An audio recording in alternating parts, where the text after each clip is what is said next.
have more women leaders, would we have a more peaceful world?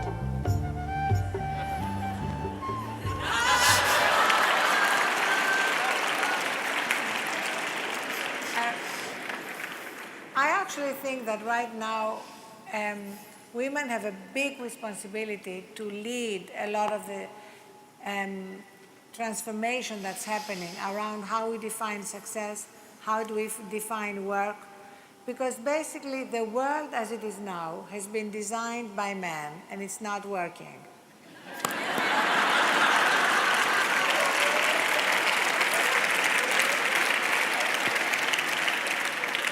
There are a few good men who are very necessary.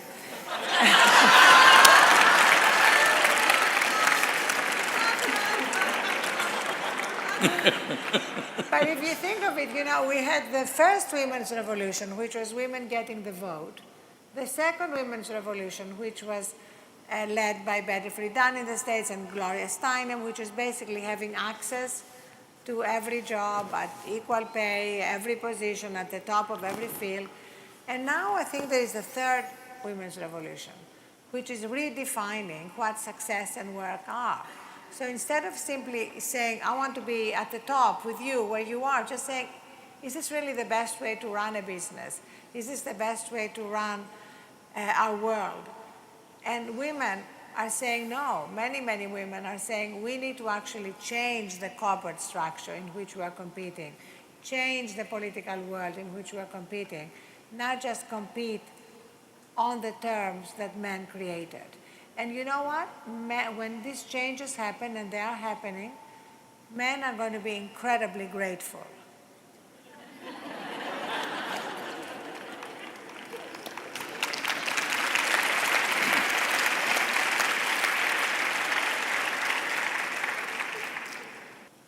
In the making of life, in the very nature in which we are, there is something called as masculine and feminine.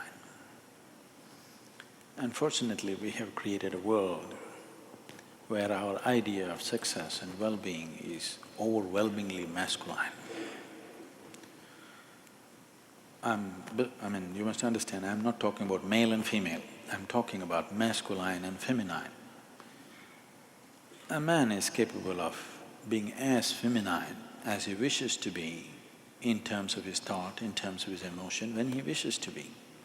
Similarly, a woman is as capable as a man to be as masculine as she wishes when the situation demands or when such actions are needed.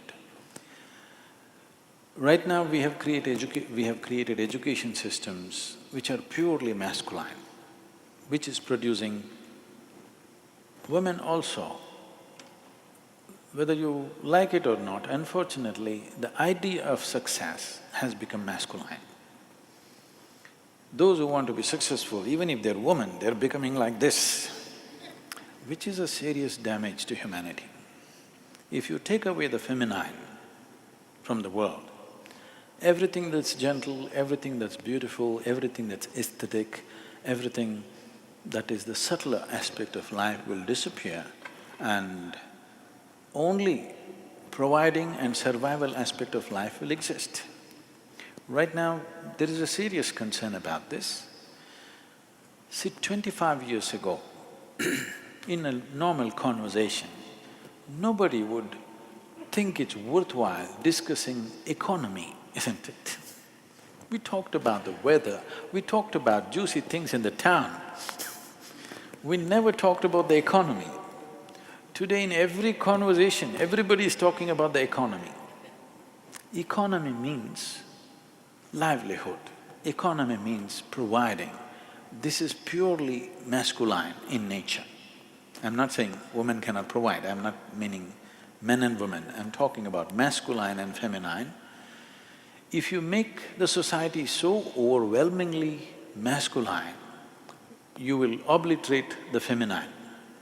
In this, everything that's gentle and beautiful will vanish, even in a woman, because when you set the standards that this is the only way you can succeed, even she will adapt to the situation, which I feel they are adapting, and many women are expressing their masculinity much more stronger and cruder than a man.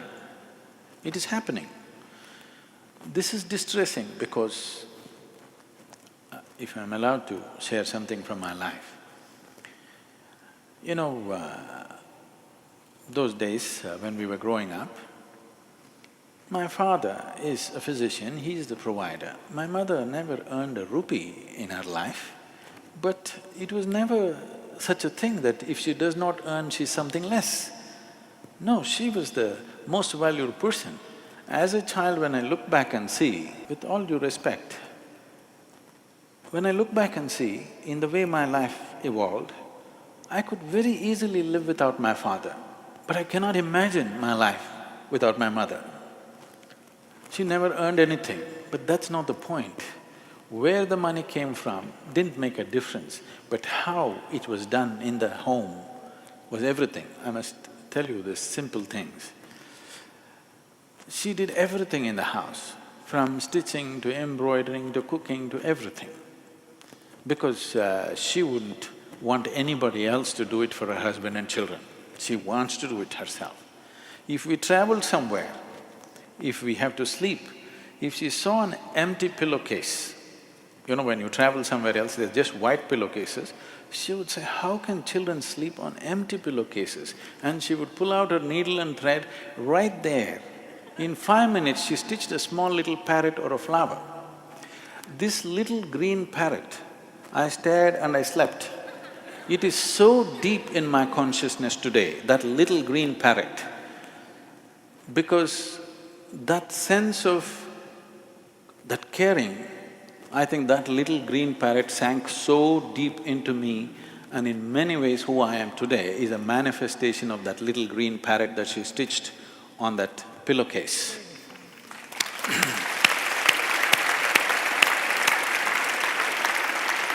So, this is feminine. I'm not saying everybody has to embroider, but I'm saying that sense of concern is feminine, and this needs to happen. In the system of yoga, when the Hatha yoga is a common word being used everywhere without knowing the meaning generally. Hatha means… Ha means sun, Ta means moon. That means balancing the masculine and the feminine within yourself.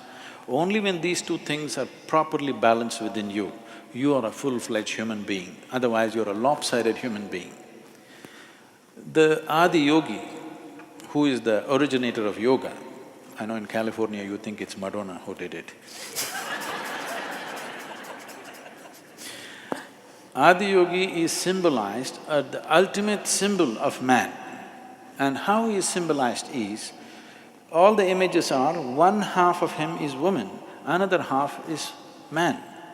He is the ultimate man, but one half is woman, another half is man, because a true human being is an equal balance between masculine and feminine. And in workplaces, I don't see why gender should even be an issue.